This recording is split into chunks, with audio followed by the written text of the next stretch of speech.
네, 에베소서는 AD 61년에서 63년 사이에 사도 바울이 로마 감옥에서 에베소 성도들을 위해 쓴 옥중 서신입니다. 에베소 교회는 바울이 3차 전도여행 때 3년 동안 머물면서 개척했습니다. 사도행전 20장 31절에서 바울이 3년 동안 밤낮 쉬지 않고 눈물로 각 사람을 훈계했다고 했습니다. 그때 생겼던 교회가 에베소 교회입니다. 당시 에베소는 소아시아의 로마라 불릴 정도로 발달했습니다. 에베소 사람들은 풍요를 상징하는 아데미 여신을 섬겼습니다. 마술이 성행했습니다. 사도행전 19장에 보면 마술사들이 회개하고 은 5만에 해당하는 마술책을 불태우기도 하였습니다. 물질적으로도 풍요롭고 학문적인 수준도 높았습니다. 그러나 반면 음란하고 악령이 지배하는 곳이었습니다. 이처럼 물질주의, 쾌락주의, 신비주의, 혼합주의가 판치는 에베소에서 믿음의 중심을 지킨다는 것은 쉬운 일이 아니었습니다. 더구나 에베소 교회는 이방인과 유대인들이 함께 섞여 갈등이 많은 교회였습니다. 바울은 에베소 교인들의 바른 신앙과 바른 교회관을 심어주기 위해서 에베소 이 편지를 썼습니다.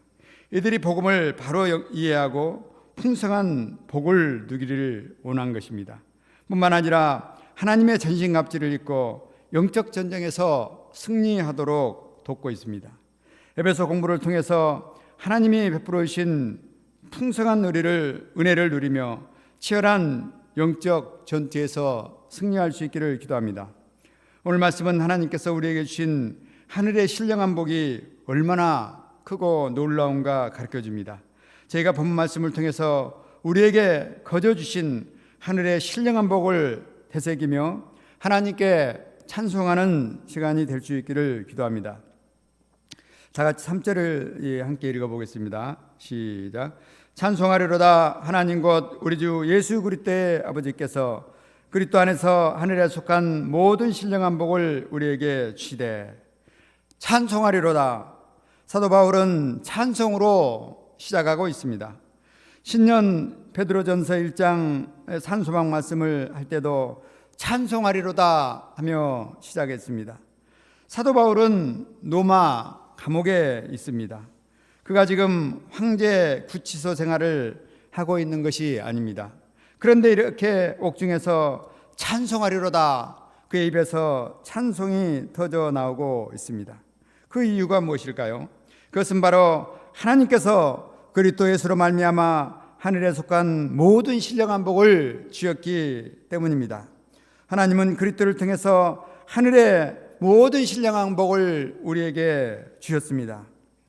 복하면 우리는 재물의 복, 또 시험 합격의 복, 건강의 복 등을 복이라고 생각합니다. 에베소 사람들도 이런 복을 복으로 여기고 아데미 여신을 섬겼습니다. 마술과 미신을 통해서 애군을 물리치고 복을 받고자 했습니다. 그러나 이런 복은 땅의 복입니다. 진정한 복이 아닙니다. 가끔 재벌이나 인기 연예인들이 자살을 하는 뉴스를 우리는 볼 때가 있습니다. 이는 재물의 복, 명예의 복, 세상 복이 진정한 복이 아니기 때문임을 우리는 알 수 있습니다.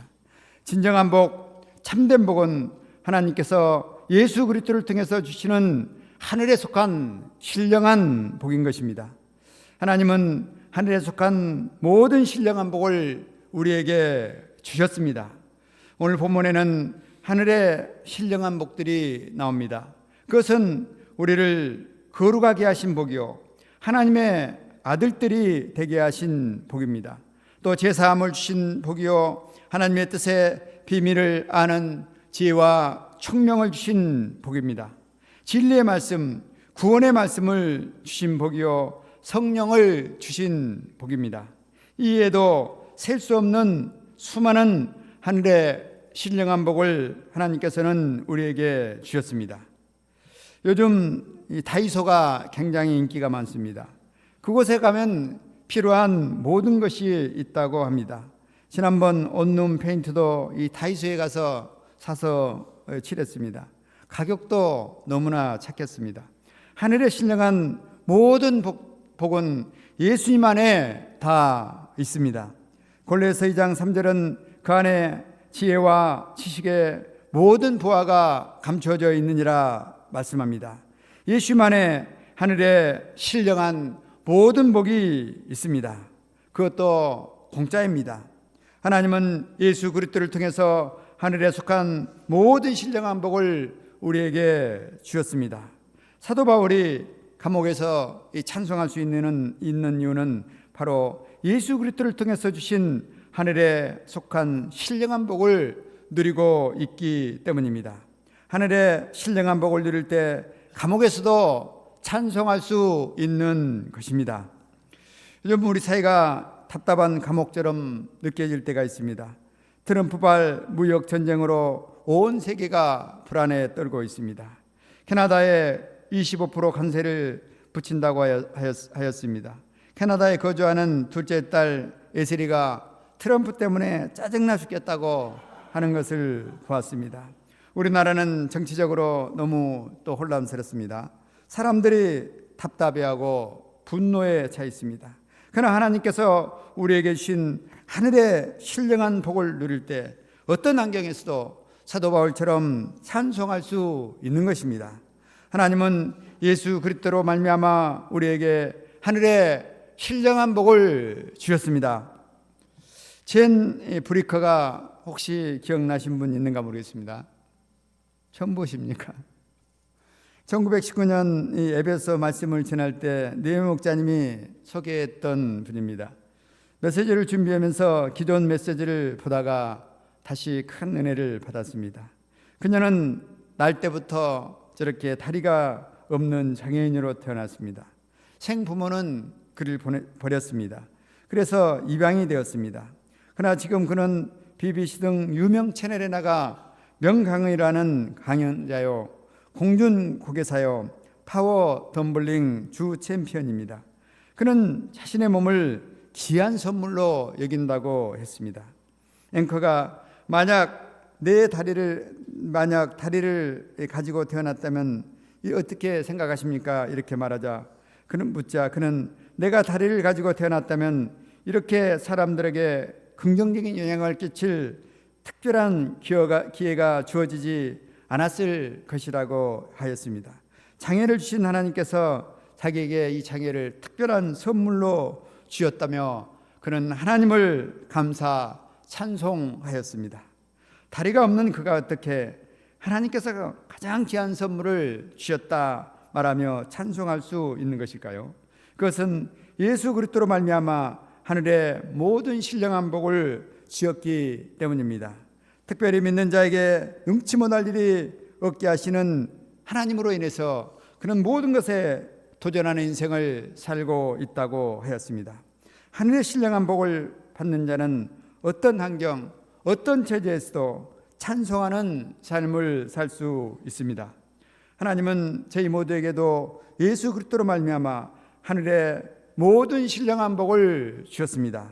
애굽의 노예처럼 하늘의 신령한 복을 얻기에는 자격 없는 천박한 자들입니다. 그런데 하나님은 이런 귀한 축복을 우리에게 주신 것입니다. 이 시간 예수 그리스도를 통하여 하늘의 모든 신령한 복을 주신 하나님께 감사 찬송을 드립니다. 이 귀한 축복을 우리가 운이 좋아서 받은 것이 아닙니다. 4절 상반절을 보면 창세전에 그리스도 안에서 우리를 택하셨다고 말씀하십니다. 기쁘신 뜻대로 예정하셨다고 말씀합니다.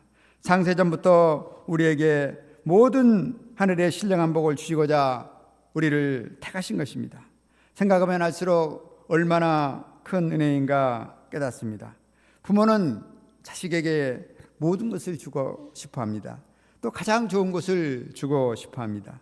스데바나 목자님은 예찬이가 입던 고등학교 헌 교복을 리폼해서 입고 다니고 있습니다. 또 핸드폰은 딸이 쓰다 버린 핸드폰을 쓰고 있다고 하였습니다. 그런데 이번에 대학에 합격한 이 아들에게는 비싼 노트북과 태블릿을 새 것으로 사주는 것을 보았습니다. 하나님도 이처럼 가장 귀한 선물을 우리에게 주시고자 우리를 자녀로 삼으신 것입니다. 5절을 보십시오. 그 깊으신 뜻대로 우리를 예정하사 예수 그리스도로 말미암아 자기의 아들들이 되게 하셨으니, 과거 우리는 하나님과 원수된 자였습니다. 골로새 1장 21절에는 전에 악한 행실로 멀리 떠나 있던 온수된 자라고 말하고 있습니다. 이런 온수된 자를 하나님은 당신의 자녀 삼으셨습니다. 어떻게 우리를 자녀 삼으셨을까요? 7절 말씀을 보겠습니다. 우리는 그리스도 안에서 그의 은혜의 풍성함을 따라 그의 피로 말미암아 속량 곧 제사함을 받았느니라. 예수님께서 우리가 받아야 할 죄의 대가를 치르셨습니다. 십자가에서 우리 대신 피를 흘리시고 죽으신 것입니다. 우리의 죄를 속량하신 것입니다. 우리 죄를 깨끗게 하시고 하나님은 당신의 자녀 삼아 주셨습니다. 이로 말미암아 우리가 하나님을 아바 아버지라고 부를 수 있게 되었습니다. 하나님의 자녀가 된 것입니다. 로마서 8장 32절에 자기 아들을 아끼지 아니하시고 우리 모든 사람을 위하여 내주시니가 어찌 그 아들과 함께 모든 것을 우리에게 주시지 않겠느냐 말하고 있습니다. 하나님은 온수된 우리를 자녀 삼으시고 독생자 예수님과 함께 하늘에 신령한 모든 것을 우리에게 주시고자 하신 것입니다. 이 하나님을 찬송합니다. 이렇게 하늘의 신령한 복을 받은 우리는 어떤 인생을 살아야 할까요? 6절을 보겠습니다. 같이 한번 읽어보겠습니다. 시작. 이는 그가 사랑하신 자 안에서 우리에게 거저 주시는 바 그의 은혜의 영광을 찬송하게 하려 함이라. 우리에게 거저 주신 하나님의 은혜의 영광을 찬송하는 삶을 살아야 합니다. 이사야서 43장 21절에 이 백성은 내가 나를 위하여 지었나니 나를 찬송하게 하려 함이라 말씀합니다. 하나님, 우리가 하나님을 찬송하는 인생을 살기를 원하십니다. 제가 군대 생활 때 고참들은 얼차례를 주고 바로 일어나면 노래를 하라고 시켰습니다. 그러면 또 군인들은 맞지 않기 위해서 억지로 노래를 부릅니다. 저도 이 노래를 억지로 얼차례 받고 일어나 부를 때가 있었습니다. 그런데 하나님은 강제로 찬송하라 하지 않습니다. 찬송이 흘러나오게 해 주셨습니다. 그것은 하늘의 모든 신령한 복을 우리에게 주셨기 때문입니다. 하나님은 마땅히 찬송받기에 합당하신 분이십니다. 찬송가 우리가 불렀던 23장처럼 만입이 내게 있다면 그 입을 다 가지고 하나님을 찬양해도 지나치지 않습니다. 저희가 하늘의 신령한 복을 주신 하나님을 찬송해야겠습니다. 결론입니다. 하나님은 예수 그리스도로 말미암아 우리에게 하늘의 신령한 모든 복을 주셨습니다.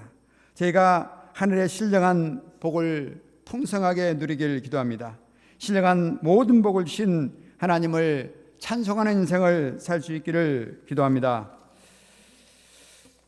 기도하겠습니다.